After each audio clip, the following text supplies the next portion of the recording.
नमस्कार दोस्तों, आपका बहुत बहुत स्वागत है हार्ट टॉक इंडिया में। हम आज इस मुद्दे पर बात करेंगे कि किस तरह जो बाइडेन के नेतृत्व में भारत और अमेरिका के संबंध आगे बढ़ेंगे। हमने दो पार्ट में आपको संबंधों के बारे में बताया है और आज अगले पार्ट में हम ये बताने जा रहे हैं कि किस तरह भारत की ज़रूरत अमेरिका को है। देखिए, अमेरिका निर्यात के मामले में यूरोप सहित और कॉन्टिनेंट्स में इस तरह से मजबूत स्थिति में है कि आज भी अमेरिका को चुनौती देने वाला चीन और कुछ यूरोपीय देशों के अलावा और कोई नहीं है। और वो क्षेत्र कौन सा है वो मैं आपको बता दे रहा हूँ। वो क्षेत्र है रक्षा का। और भारत जिस तरह से नई मुश्किलों का सामना अपने सीमावर्ती क्षेत्रों पर और सीमा पर कर रहा है, उसको देख करके भारत को भी अपनी रक्षा जरूरतों को पूरा करने के लिए अमेरिका जैसे देशों की अब भी ज़रूरत है। जबकि make in India, made in India का नारे के तहत भारत रक्षा क्षेत्र में भी आत्मनिर्भर होने की कोशिश और कवायद में जुटा हुआ है और काफ़ी हद तक भारत को सफलता भी मिली है। लेकिन भारत की सेना बहुत बड़ी सेना है। जल, थल और नभ के क्षेत्र में अगर बात करें तो जिस तरह से एक मॉडर्न मतलब आधुनिक सेना का जो एक कंसेप्ट होता है, और वो कंसेप्ट जो है तकनीक से लेकर के ह्यूमन रिसोर्स सबका एक 100% वृद्धि मतलब उनकी गुणवत्ता में अगर हो जाती है तो वो सेना आधुनिक सेना के कतार में खड़ी हो जाती है। और भारत जिस तरह से अपनी आर्मी को मॉडर्नाइज कर रहा है कि सेना छोटी हो, संख्या बहुत न बढ़े, लेकिन पूरी तरह से अत्याधुनिक साजो सामान से सेना मजबूत हो। उस जरूरत को पूरा करने के लिए चूंकि भारत एक संप्रभु राष्ट्र है, कई देशों की सहायता और सहयोग बहुत ही बराबरी के स्तर पर भारत को मिल रही है, जिसमें यूरोप के प्रमुख देश हैं, इजराइल है और अमेरिका है। और अमेरिका अपने रक्षा निर्यात के कारण निर्यात के मामले में या जो वैश्विक बाजार में जो आर्थिक एक मजबूती है वो अमेरिका की सुनिश्चित होती है। तो इसलिए जो बाइडेन के नेतृत्व में जब अमेरिका आगे बढ़ेगा तो रक्षा जरूरतों को पूरा करने वाले देशों की कतार में जो बाइडेन की सरकार बड़े संजीदगी से और बहुत ही सहजता के साथ लेकिन इंटेंस वर्क कल्चर के साथ वो आगे बढ़ेंगे, ताकि ज़्यादा से ज़्यादा देशों की संख्या को खोजा जा सके जहां अमेरिकी साजो सामान, रक्षा साजो सामान निर्यात किए जा सकें। क्योंकि कई ऐसे देशों के कारण अमेरिका को बड़ी चुनौती मिली है। जहां तक भारत का संदर्भ है, भारत का संबंध यूरोप के कई देश जिसमें फ्रांस, ब्रिटेन, कुछ हद तक जर्मनी, पोलैंड, चेकोस्लोवाकिया और इस तरह के स्वीडन, इस तरह के तमाम ऐसे देश हैं जिनसे भारत रक्षा के क्षेत्र में खास करके अपने थल सेना और नभ सेना अर्थात वायुसेना का आधुनिकीकरण कर रहा है। लेकिन भारत को आने वाले समय में और बहुत ज़्यादा तेजी के साथ मॉडर्नाइज करना है अपनी वायुसेना को, और उसके लिए आत्मनिर्भर भारत मिशन के तहत भारत अपने एलसीए प्रोजेक्ट को भी बहुत तेजी से आगे बढ़ा रहा है। लेकिन जिस तरह से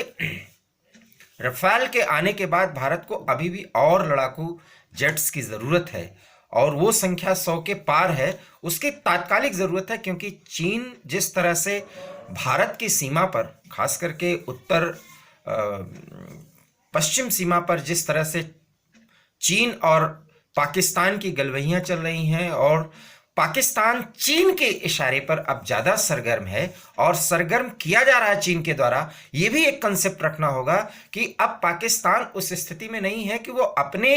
बलबूते पर वो भारत के खिलाफ एक छद्म युद्ध, जिसे हम प्रॉक्सी वॉर कहते हैं, उसको आगे बढ़ाए। लेकिन अब पाकिस्तान इसलिए ऐसा कर रहा है और ज़्यादा सघन तरीके से उस मूवमेंट को चला रहा है जिसे चीन चाहता है कि पाकिस्तान उस तरह से भारत विरोध की मुहिम चलाए। और उस मुहिम के तहत चीन और पाकिस्तान भारत के खिलाफ कोई संयुक्त सैन्य कार्रवाई करने की हिमाकत कर सकते हैं। और ये बात मैंने लगभग 10 महीने पहले कही थी, खास करके जब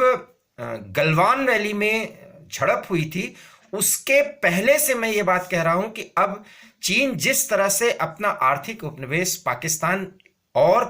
पीओके के वो क्षेत्र जो बिल्कुल भारत से सटे हुए हैं, अर्थात गिलगित बाल्टिस्तान सहित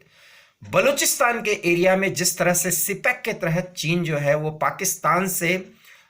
उनका एरिया लेकर के वहां पर आर्थिक विकास के नाम पर उस क्षेत्र का दोहन कर रहा है, उसके तहत वहां जो पाकिस्तान और चीन के खिलाफ स्थानीय लोगों की भावनाएं हैं उनको क्रश करने और चीन अपने आप को मजबूत करने के लिए भारत के खिलाफ एक बड़ी सैन्य कार्रवाई कर सकता है। और मेरा अपना मानना है कि गिलगित और बाल्टिस्तान को जिस तरह से पाकिस्तान ने अपना एक प्रोविंस बनवाया और वहां दिखावे के लिए चुनाव करवाया है, वो भी वहां के जनरल अर्थात थल सेना के अध्यक्ष ने चीन के इशारे पर ऐसा किया है, क्योंकि अब गल्फ के देशों में, जैसा कि इस्लामिक देशों का रहनुमा बनता है पाकिस्तान, गल्फ के कई प्रमुख देश सऊदी अरेबिया और यूएई जैसे देश से अब पाकिस्तान को वो मदद, चाहे वो आर्थिक हो चाहे वो नैतिक हो, अब नहीं मिल पा रही है। और जितने भी इस्लामिक ओआईसी के सदस्य हैं वो भी अब पाकिस्तान के साथ उस तरह से एकता नहीं दिखा रहे हैं, वो भारत के साथ अपने संबंधों को ज्यादा द्विपक्षीय स्तर पर मजबूत कर रहे हैं। ऐसे में पाकिस्तान और चीन बहुत बड़ी हिमाकत कर सकते हैं सीमा पर कोई सैन्य कार्रवाई करने का। हालांकि वो उनका दुस्साहस होगा, क्योंकि दोनों को एक साथ जवाब देने की रणनीति पर भारत की सेना पिछले 1 सालों से बहुत ही ज्यादा गहन और सघन तरीके से प्रयास कर रही है और उसकी तैयारियां कर रही है। और इस जरूरत को पूरा करने के लिए भारत के साथ फ्रांस और कई यूरोपीय देशों और इजराइल के तरह अमेरिका के साथ भी रक्षा जरूरतों को पूरा करने के लिए आयात करने पड़ेंगे कुछ साजो सामान। और एलसीए प्रोजेक्ट के तहत ही वहां के अमेरिकी इंजन, जो एलसीए जहाज, जो हमारा पूरा स्वदेशी जहाज है, फाइटर जेट है, हल्का लड़ाकू विमान है, उसके लिए भी तात्कालिक तौर पर चीन और पाकिस्तान को एक साथ उनकी हिमाकत का जवाब देने के लिए जरूरत पड़ेगी। तो लगभग 80 से 100 विमानों के लिए जो इंजन लगेंगे उस विमान में, उसकी जरूरत अमेरिका से पड़ेगी। और उन विमानों को अब बिना किसी लाग लपेट के, बिना कोई शंका और शक सुबह किए, जो बाइडेन के नेतृत्व में अमेरिका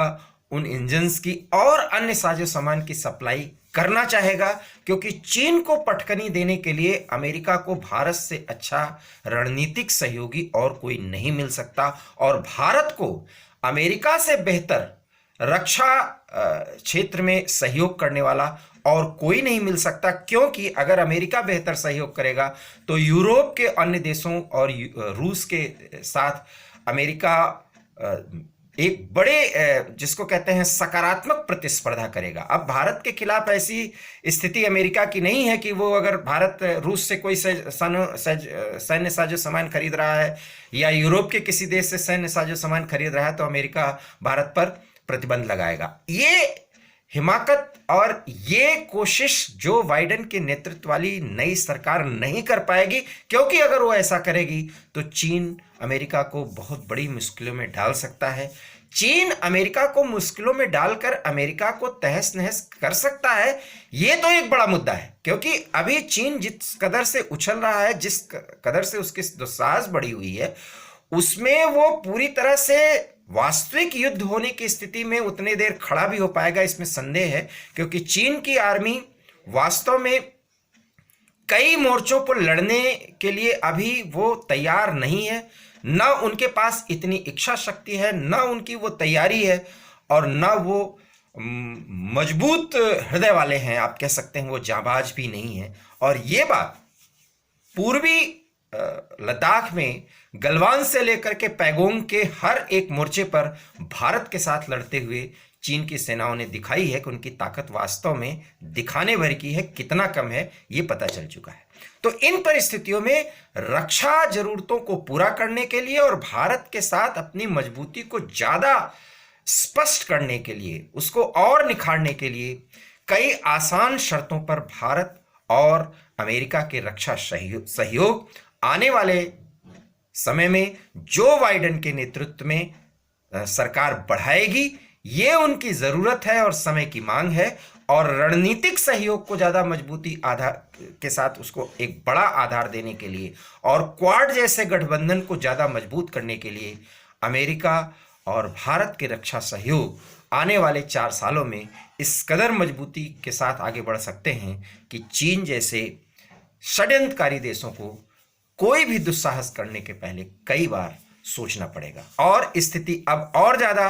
भारत के लिए मुफीद हो रही है, क्योंकि ब्रिटेन भी अब ब्रेक्जिट अर्थात यूरोपीय यूनियन से अलग होने के बाद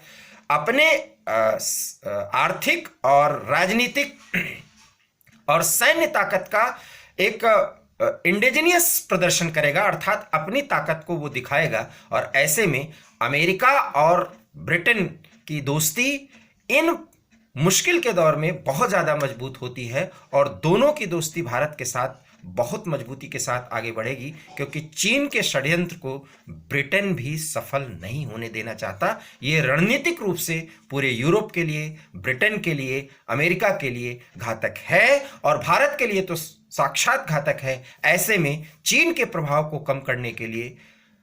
अमेरिका भारत के साथ आने वाले समय में रक्षा संबंधों को और ज्यादा मजबूत करेगा। फिलहाल हार्ट टॉक इंडिया में आज इतना ही। अब आगे जो बाइडेन के नेतृत्व में भारत के साथ और क्या संबंध बढ़ेंगे वो हम डिस्कस करेंगे। हमें फिलहाल यहीं पर आप विराम देने की इजाजत दीजिए अपने वाणी को, क्योंकि मैंने रक्षा के क्षेत्र में मोटा मोटी वो बात बता दी है कि क्यों भारत और अमेरिका के संबंधों को मजबूत करने की दरकार जो बाइडेन अमेरिका के राष्ट्रपति और भारत के प्रधानमंत्री मोदी को है। बहुत बहुत धन्यवाद।